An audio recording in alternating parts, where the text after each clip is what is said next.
गुरुदेव के चरणों में कोटि कोटि प्रणाम, गुरु शक्तियों के चरणों में कोटि कोटि प्रणाम। Happy mother's day all of you. आपको मदर्स डे की बहुत बहुत शुभकामनाएं। है तो ये वेस्टर्न कल्चर, पर हमने इस कल्चर को दिल से अपनाया है, क्योंकि हमारी संस्कृति में ही हम माँ के अलग अलग रूपों को पूजते हैं, आदर सम्मान करते हैं। आजकल के फॉर्म्स में ऐड किया है मदर्स नेम, पर अगर हम हमारे धर्म ग्रंथ निकाल के देखें, महाभारत रामायण देखें, तो इसमें हनुमान जी को अंजनेय कहा जाता है, क्योंकि उनकी माँ का नाम अंजनी है। तो माँ का नाम तो बच्चे के नाम के साथ हमारी संस्कृति में हमेशा से ही जोड़ा जाता है। अर्जुन को पार्थ कहते हैं, क्योंकि उनकी माँ कुंती का नाम पार्थ भी है। कुंती नाम है अर्जुन की माँ का, इसलिए कौंतेय भी कहा जाता है अर्जुन को। इस तरह बहुत सारे एग्जाम्पल्स हैं जिसमें माँ को इम्पोर्टेंस दिया गया है। हमारी संस्कृति में मातृदेव भव कहा जाता है। माँ की तुलना भगवान से की जाती है, भगवान के समान कहा जाता है। न सिर्फ हमें जन्म देने वाली माँ, बल्कि संसार में बहुत सारी चीज़ें हैं जिन्हें हम माँ का दर्जा देते हैं, जिन्हें हम माँ की तरह पूजते हैं। जैसे हम शिव शक्ति कहते हैं, शिव भगवान के साथ शक्ति माँ को पूजते हैं। इस अवेयरनेस से पूजते हैं, इस अवेयरनेस से उनकी पूजा करते हैं कि वो एक सोर्स है, पावर, क्रिएशन, शक्ति का रूप है वो। उनकी वजह से सृष्टि कायम है। तो शक्ति रूप में माँ को हम पूजते हैं। 9 दिन नवरात्रा में हर दिन अलग अलग माँ के रूपों को पूजा किया जाता है। हम फास्टिंग करते हैं, उनके भजन कीर्तन करते हैं। तो 9 दिन कंटिन्यूस हम ऐसे कह सकते हैं कि मदर्स डे हम मनाते हैं। और सिर्फ साल में एक बार नवरात्रा नहीं होती है, साल में हम 4 बार नवरात्रि मनाते हैं। तो एक तरह से मदर्स डे हमें एक और एडिशनल डे मिल जाता है कि माँ के अलग अलग रूपों को पूजने का। हमारी जो संस्कृति है वो बहुत ही नेचर से रिलेटेड है, नेचर से हम लोग कनेक्टेड हैं, प्रकृति। तो प्रकृति को भी, नेचर को भी हम माँ मानते हैं। और उन्हीं के रिस्पेक्ट में अगर हम देखें तो हमारे सारे फेस्टिवल्स, सारे रिचुअल्स, हम एकादशी मनाते हैं, पूर्णिमा मनाते हैं, ये सब हम नेचर के डिफरेंट सिचुएशंस को लेके, चेंजिंग नेचर, चेंजिंग सीजन्स, उस हिसाब से हमारे त्यौहार होते हैं। कभी हम होली जलाते हैं, कभी हम दिए जलाते हैं अमावस्या के दिन। तो ये सब सीजनल चेंजेस के हिसाब से हमारे फेस्टिवल्स होते हैं, क्योंकि हम प्रकृति को भी माँ मानते हैं। हर पूजा में हम फूल चढ़ाते हैं। तो फ्लावर्स भी क्या है? प्रकृति का एक ब्यूटीफुल गिफ्ट है हमारे लिए। धरती, हम धरती को भी माँ मानते हैं, क्योंकि जिस तरह माँ हमें 9 महीने पेट में रख के हमें संभालती है, हमारा बोझ उठाती है, धरती माँ ज़िंदगी भर हमारा बोझ उठाती है, बिना किसी एक्सपेक्टेशंस के, बिना किसी रिटर्न्स के। इसलिए धरती को भी हम माँ का रूप समझते हैं और उन्हें पूजते हैं।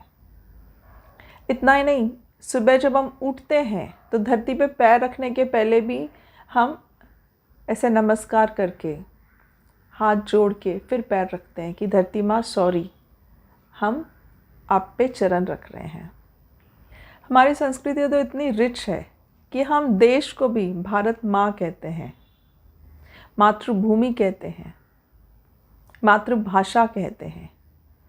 तो हर चीज़ में हम माँ को इम्पोर्टेंस बहुत देते हैं। हम गाय को भी माता कहते हैं, गौ माता कहते हैं। क्यों कहा जाता है गाय को माता? क्योंकि ब्रह्मा जी ने जब सृष्टि का निर्माण किया था तो सबसे पहला जानवर जो धरती पे उतारा था वो थी गाय, गौ माता। गाय का बच्चा या गाय का जो स्वर होता है, उस स्वर में भी माँ, जब गाय का आवाज़ जो है अम्मा वो जैसे बोलती है, तो उसके आवाज़ में भी माँ का स्वर है, इसलिए गाय को माँ कहते हैं। छोटा बच्चा जब पैदा होता है तो सिर्फ माँ के दूध पे वो पल सकता है, वो कुछ बाहर का खाता नहीं। आजकल तो खैर बेबी फूड्स, आर्टिफिशियल फूड्स बहुत सारे हैं, पर अगर हम सदियों से बात करें तो बच्चे को जीने के लिए सिर्फ माँ का दूध चाहिए। पर अगर किसी रीज़न की वजह से माँ का दूध अवेलेबल ना हो, गाय के दूध ही उसे जीवित रख सकता है। गाय के दूध से घी हम होम हवन में यूज़ करते हैं। गाय के दूध का दही बहुत न्यूट्रिशनल वैल्यू है। गाय का गोबर, गौमूत्र, इन सब में एंटीसेप्टिक प्रॉपर्टीज़ भरी हुई है। तो ये साइंस भी आजकल मानता है और इन्हीं सब रीज़न्स की वजह से गाय को माँ का दर्जा दिया जाता है। कहते हैं कि गाय का ऑरा इतना स्ट्रॉन्ग है कि आप सिर्फ उसके पास रहने से भी आपकी बहुत सारी नेगेटिविटी दूर हो जाती है। इसलिए जूने ज़माने में घरों में गाय पाली जाती थी। अगर आपके घर में गाय है तो आपके घर में कोई कभी भूखा नहीं रहेगा, क्योंकि कितना भी अकाल पड़ जाए, कितना भी खाने पीने की कमी हो जाए, गाय का दूध आपको सरवाइव करने में हेल्प करेगा। फिज़िकल फॉर्म में हम जो जन्म लेते हैं, परमात्मा का अंश है हम, पर परमात्मा के अंश को अगर फिज़िकल फॉर्म देना है तो परमात्मा को एक माध्यम चाहिए, और वो होती है हमें जन्म देने वाली माँ।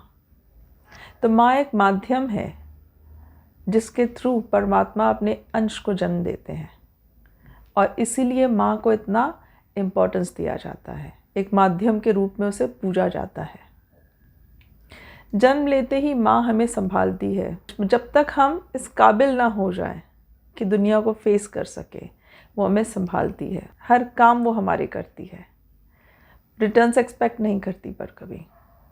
उसी तरह जब हम अपने काबिल बन जाते हैं, अपने पैरों पे खड़े होने के काबिल बन जाते हैं, तब पिता हमें कॉन्फिडेंस देते हैं दुनिया को फेस करने का। आजकल की बात और है, पर जूने ज़माने में माँ जो है वो घर संभालती थी और बाहर की दुनिया, बाहर के कामकाज पिता करते थे। तो बाहर की दुनिया को फेस करना है, अगर हमें लाइवलीहुड स्किल्स अगर हमें चाहिए, बाहर के सोसाइटी में कैसे बिहेव करना है, कैसे रहना है, वो कल्चर सीखना है, तो वो सारी पिता की जिम्मेदारी थी। वो हमें सिखाते थे, वो हमें कॉन्फिडेंस देते थे दुनिया को फेस करने का। और जब माँ और पिता अपना कर्तव्य पूरा कर लेते थे, तब बच्चे को गुरुकुल भेजा जाता था। गुरुकुल घर से दूर, गुरु के निगरानी में रहते थे बच्चे। तो गुरु जो था उस वक्त उस बच्चे के लिए माँ और पिता दोनों के समान, दोनों का रोल प्ले करते थे। गुरु को माउली कहा जाता है, गुरु को भी हम माँ कहते हैं। गुरु माता पिता गुरु बंधु सखा, तो गुरु को भी माँ का दर्जा दिया गया है, गुरु माउली कहा गया है। क्योंकि जिस तरह से माँ एक माध्यम है फिजिकल वर्ल्ड में हमें लाने का, गुरु एक माध्यम है स्पिरिचुअल वर्ल्ड में, स्पिरिचुअल प्रोग्रेस में हमें लाने का। गुरु के बिना हम स्पिरिचुअल प्रोग्रेस नहीं कर सकते। जिस तरह परमात्मा को एक माध्यम चाहिए अपना अंश दुनिया में लाने के लिए, उसी तरह हमें एक माध्यम चाहिए परमात्मा से कनेक्ट होने के लिए, और वो माध्यम है गुरु। माता पिता गुरु देवम संस्कृत में कहा जाता है, मतलब माता पिता गुरु ये तीनों आपको हेल्प करते हैं देव परमात्मा तक पहुंचने में। तो माँ जैसे बच्चे को 9 महीने पेट में रखती है, बच्चा धीरे धीरे धीरे एक बीज से इतना बड़ा होता है। बाहर निकलने के बाद माँ उसको हर चीज़ सिखाती है, प्यारी प्यारी लोरी सुनाती है, अच्छी बातें सिखाती हैं, उठना बैठना, क्या सही क्या गलत, इस फिज़िकल वर्ल्ड में जो कुछ भी ज़रूरी है वो माँ सिखाती है।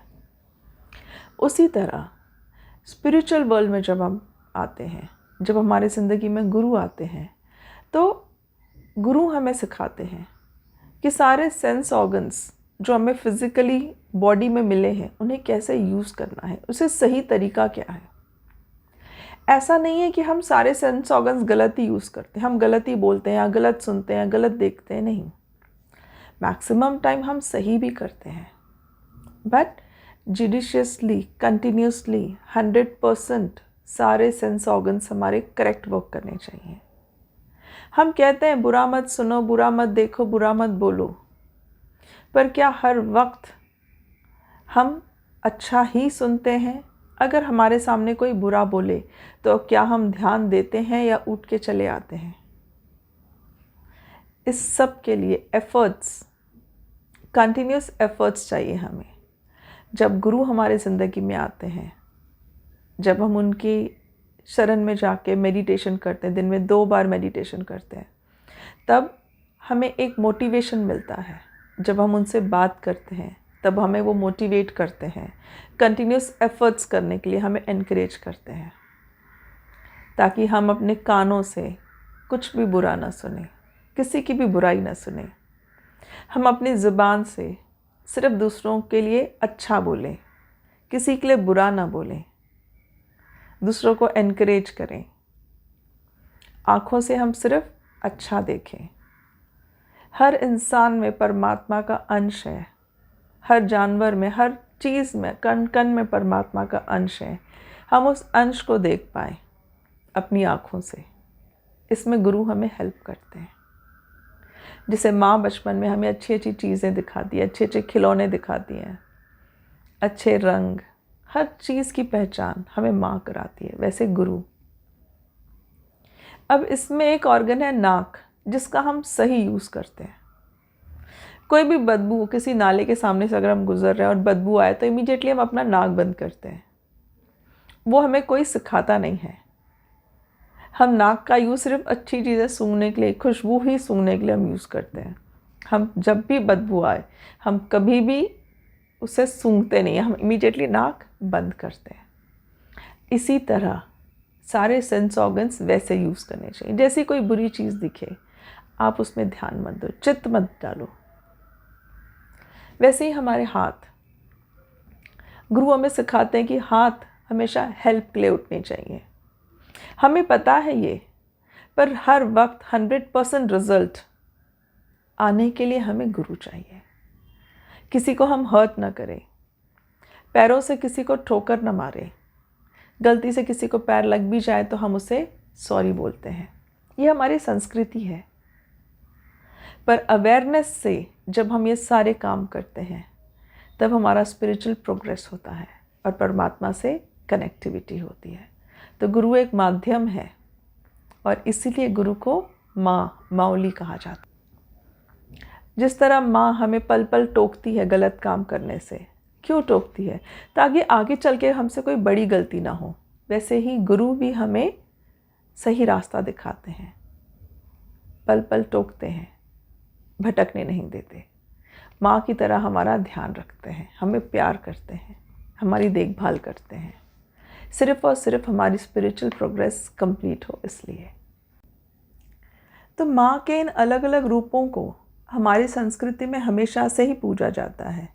तो आज एक और दिन हम कैसे छोड़ सकते हैं? आज के दिन भी हम अपनी माँ की पूजा ज़रूर करते हैं। हमारी जन्म देने वाली माँ, इसको इस दिन ज़रूर पूजा जाता है। हम इसे आराम देने की कोशिश करते हैं। आजकल जैसे ट्रेंड है कि फ्लावर्स दो, केक काटें, बाहर होटल में खिलाने ले जाएं, पर आज के दिन हमें ख्याल रखना है कि इन्हें हम तकलीफ़ न दें, इनका हम कभी दिल न दुखाएं। हमारी माँ अलग अलग रूप जीती है, जैसे वो किसी की बहन है, किसी की बेटी है, किसी की बीवी है, मामी, चाची, मौसी, बुआ, अलग अलग रोल प्ले करती हैं। हमारा धर्म है, हमारा कर्तव्य है इन सारे रूपों की रिस्पेक्ट करना, इनका आदर सम्मान करना। बट सरप्राइजिंगली हम इनका एक तो रिस्पेक्ट करते नहीं हैं, और जब करते नहीं हैं तब हम रीज़न भी कहते हैं कि यही ज़िम्मेदार हैं। सबसे पहले अगर वो कपड़े छोटे पहने तो कहते हैं कि छोटे कपड़े हैं तो कैसे रिस्पेक्ट मिलेगी? तो क्या घूंघट में वो सेफ थी? हम कहते हैं कि घर के बाहर निकलती हैं, काम करती हैं, इसलिए सेफ नहीं है। तो क्या जब घर में है तब सेफ है? हम कहते हैं कि शहरों में सेफ नहीं है, शहरों का माहौल ऐसा है इसलिए वो सेफ नहीं है। तो क्या गांव की गलियों में सेफ है? हम कहते हैं अनपढ़ है, समझ नहीं है, पढ़ाओ लिखाओ तो सेफ होंगी। तो क्या वो स्कूलों में सेफ हैं? हम कहते हैं कि हाउसवाइफ है इसलिए कोई रिस्पेक्ट नहीं करता।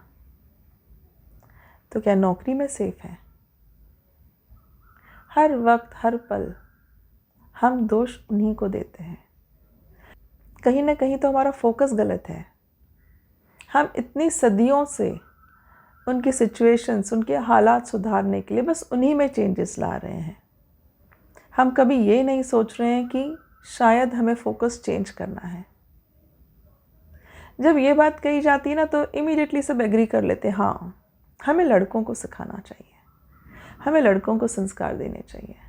कोई लड़का अगर गलत काम करे तो हम कहते हैं इसे तो संस्कार ही नहीं दिया, इसकी माँ ने इसे संस्कार नहीं दिए, इसकी माँ ने इसे सही गलत नहीं सिखाया। मतलब घुमा फिरा के हम फिर स्त्री शक्ति को ही जिम्मेदार ठहराते हैं, माँ को ही जिम्मेदार ठहराते हैं। कहीं ना कहीं हम सबको ये रिस्पॉन्सिबिलिटी समझनी चाहिए।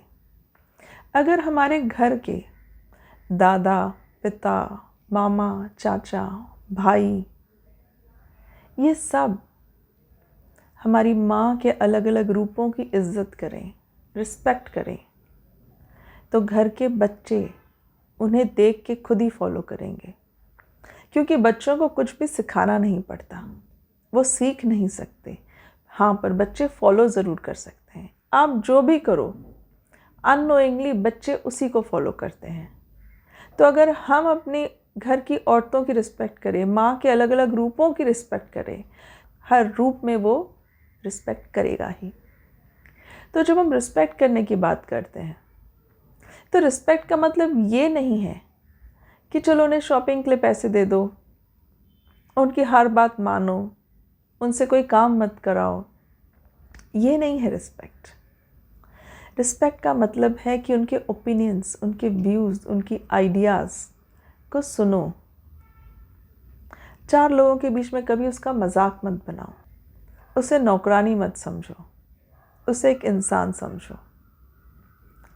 जिस तरह आप जब बीमार होते हैं तो आपकी सेवा वो करती है, उसी तरह जब वो बीमार होती हैं तब उसकी भी सेवा कीजिए, वैसे ही जैसे वो आपकी करती है। उन्हें मशीन मत समझिए। इस तरह से जब माँ के सारे रूपों की रिस्पेक्ट होगी तब अपने आप उनके लिए एक सेफ़ एनवायरनमेंट बनेगा, उन्हें कोई डिसरिस्पेक्ट नहीं करेगा। हमें यह संकल्प करना पड़ेगा कि माँ के अलग अलग रूपों को रिस्पेक्ट किया जाए, उनका आदर सम्मान किया जाए, तो ही हमारी सोसाइटी बैलेंस्ड रहेगी और ऐसे बैलेंस सोसाइटी का प्रोग्रेस भी अच्छा होगा। आप सबके चारों तरफ एक बैलेंस सोसाइटी रहे। आपके घरों में माँ के हर रूप का आदर सम्मान हो, रिस्पेक्ट हो, उन्हें इज्जत मिले, उन्हें प्यार मिले। यही गुरुचरणों में प्रार्थना है। आप सबको स्वामी जी का खूब खूब आशीर्वाद। जय बाबा स्वामी।